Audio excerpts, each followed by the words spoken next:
Specs at 10:14. A moment of silence in Highland Park, honoring the 7 lives lost 1 week ago.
Ten 14 being the moment when gunfire rang out on this day 1 week ago, taking lives, changing lives, and a community forever. Lots of tears there, lots of hugs in front of a memorial as the bells tolled to remember the lives lost and changed. So this is a live picture. Today is probably the first day a lot of people have been back to this area as businesses have been told they can reopen. Some saying they're not so sure they are able to do it. Highland Park is taking it one day at a time as that community grieves and tries to provide support for each other. We want to return you now to Washington as the president is continuing to tout his work, his administration's work, do what they can to reduce gun violence in communities across the country. He is joined by a lot of family members who have been affected by mass shootings across our nation, not only from Uvalde, but also from Columbine, as they are gathering today to hear and see the president sign that legislation. Hearing from a family member from Buffalo as well, which happened just before Uvalde. Let's listen in. It is my distinct honor to introduce the person that we, the people, but more importantly, God, has chosen to lead us at such a time as this. President Joseph R. Biden.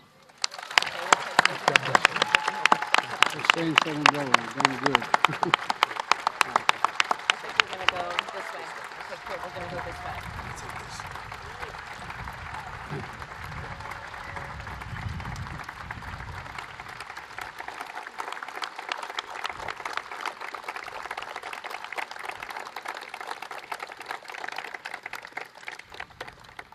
Good morning, everyone. Doc, thank you. Your heroism in treating wounded children at Uvalde, many of whom you've known their whole lives, and treated them with normal child problems as a pediatrician. It's something we'll never forget. And Garnell, it's good to see you again. I know how tough it is. A lot of people in here have been the victims of gun violence, lost sons, daughters, husbands, wives. They understand your pain. And every time you stand up to talk about even for a good cause, it brings it all back like it happened yesterday. But thank you for the courage to do it. Jill and I will never forget the time we spent with you and your families. I want to thank the Vice President and Harris and the second gentleman, members of the cabinet, 8 of whom are here today, as well as mayors and elected officials from across the country. I want to particularly thank the governor of Illinois and the mayor of Highland Park for being here. We've had, no, I mean it sincerely, we had a number of conversations immediately after the attack in Highland Park, and I've been impressed with the way they've handled things. It's been extraordinary. And as the 3 of us have discussed, we have more to do. I also want to thank the bipartisan group of senators who worked so hard to get this done, especially Senators Murphy, Sinema, Cornyn, and Tillis.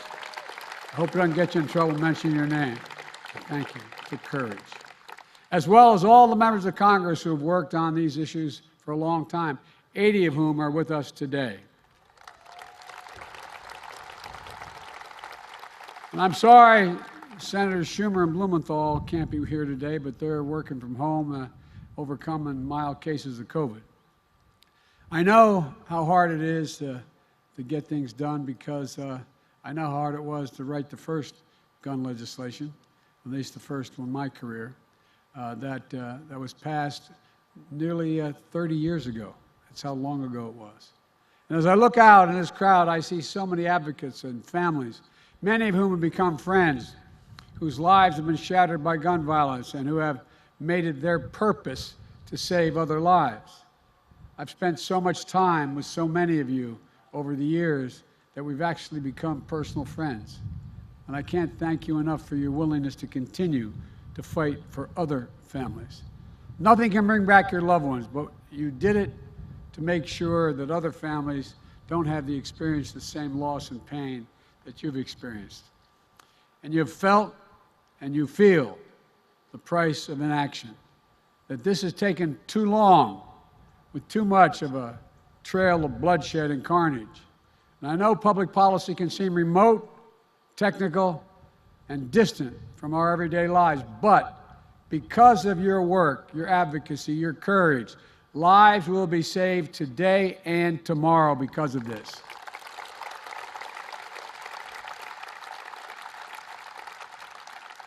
What we're doing here today is real, it's vivid, it's relevant. The action we take today is a step designed to make our nation the kind of nation we should be. It's about the most fundamental of things, the lives of our children, of our loved ones. We face literally a moral choice in this country, moral choice with profound real-world implications. Will we take wise steps to fulfill the responsibility to protect the innocent and while keeping faith with the constitutional rights? Will we match thoughts and prayers with action? I say yes, and that's what we're doing here today. Today's many things is proof that despite the naysayers, we can make meaningful progress on dealing with gun violence. Because make no mistake, sit down, you'll hear what I have to say. If you think,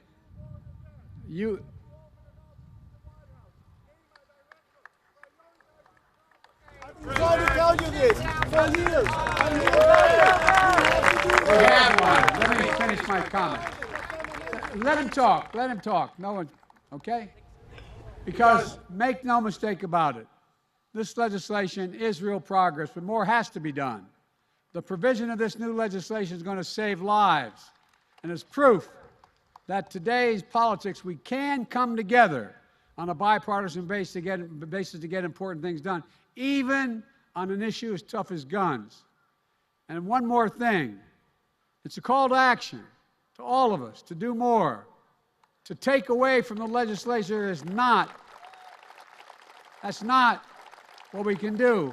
It's to the takeaway from this is that now we're opening to get much more done. Senator Murphy has said, when you look at the biggest social issues America has faced throughout our history, quote, success begets success. And that's when you, quote, finally move that mountain.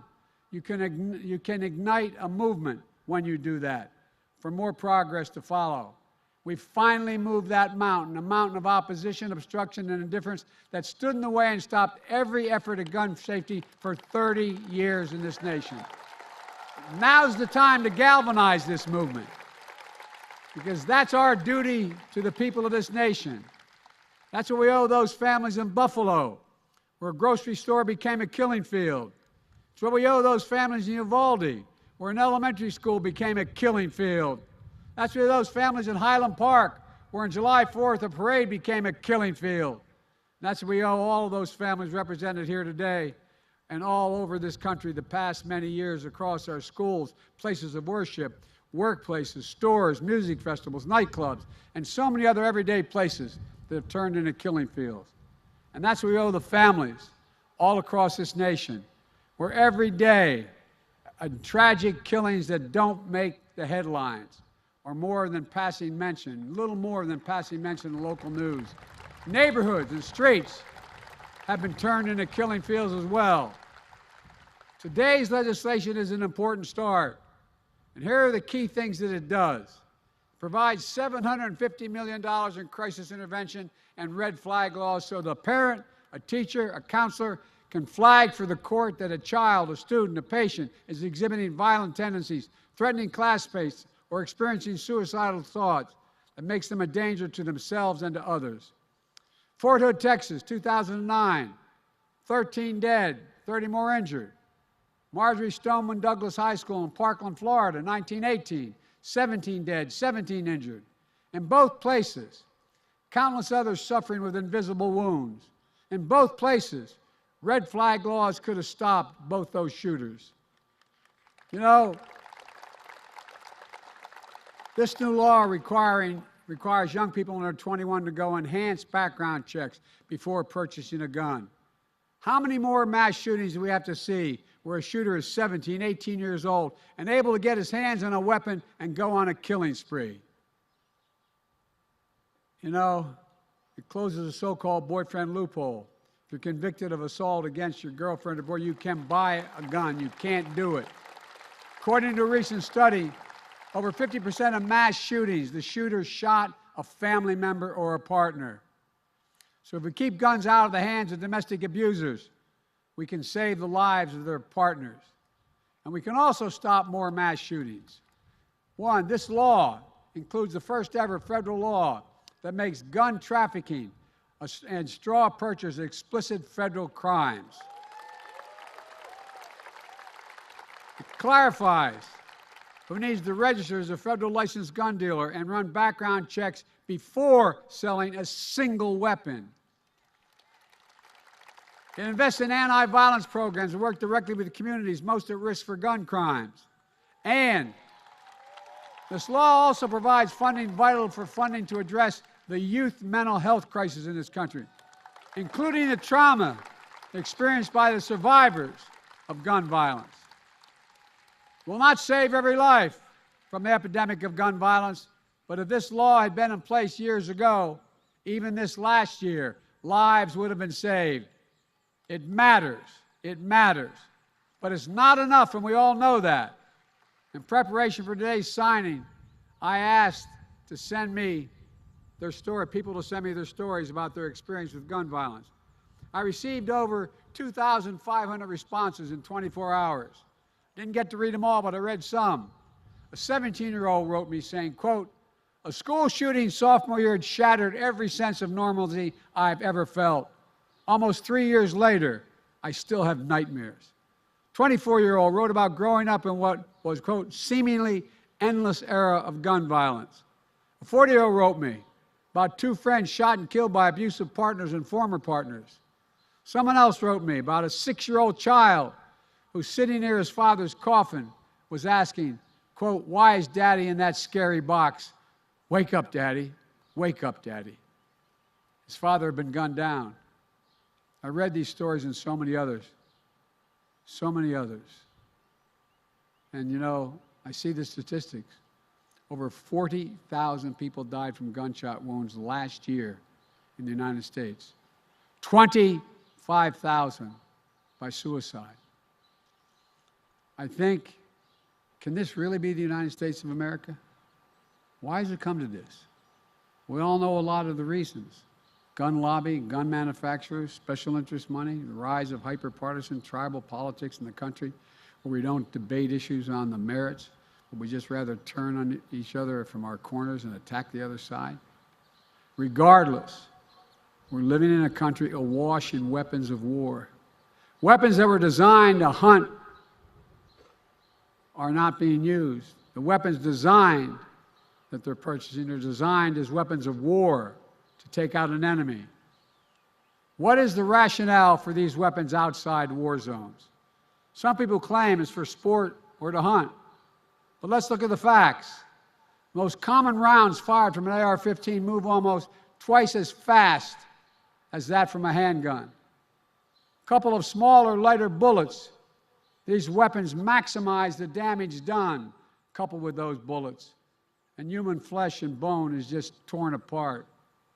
And as difficult as it is to say, that's why so many people, and some in this audience, and I apologize for having to say it, need to provide DNA samples to identify the remains of their children. Think of that. It's why trauma surgeons who trained for years for these moments know it's unlikely that someone shot with a high-powered assault weapon will make it long enough for the ambulance to get them to the hospital. It's why these scenes of destruction, resembling nothing like a weekend hunting trip for deer or elk. And yet we continue to let these weapons be sold to people with no training or expertise. Case in point, America has the finest fighting force in the world. We provide our service members with the most lethal weapons on earth to protect America. We also require them to receive significant training before they're allowed to use these weapons. We require extensive background checks on them and mental health assessments on them. We require that they learn how to lock up and store these weapons responsibly. We require our military to do all that. These are common sense requirements, but we don't require the same common sense measures for a stranger walking into a gun store to purchase an AR-15 or some weapon like that. It makes no sense. Assault weapons need to be banned. They were banned. I led the fight in 1994. Then under pressure from the NRA and the gun manufacturers and others, that ban was lifted in 2004. In that 10 years it was law, mass shootings went down. When the law expired in 2004 and those weapons were allowed to be sold again, mass shootings tripled. They're the facts. I'm determined to ban these weapons again and high-capacity magazines that hold 30 rounds and to let mass shooters fire hundreds of bullets in a matter of minutes. I'm not going to stop until we do it. Here's another thing we should do. We should have safe We have been storage listening laws. to the president at the White House South Lawn right before he signs into law the passage of that Safer Communities Act. The president is joined by many families who have been touched by mass shootings in our country over many years. And he also mentioned that the mayor of Highland Park, Nancy Roddering, was among those in attendance today. The White House calling this the biggest legislation when it comes to anti-gun violence in 30 years. There are several people from right here in our area who are there, including the family of Haidia, who are there in the audience, very emotional for this 30 years in the making legislation, which a lot of people say is just a start to things that they hope to see to come.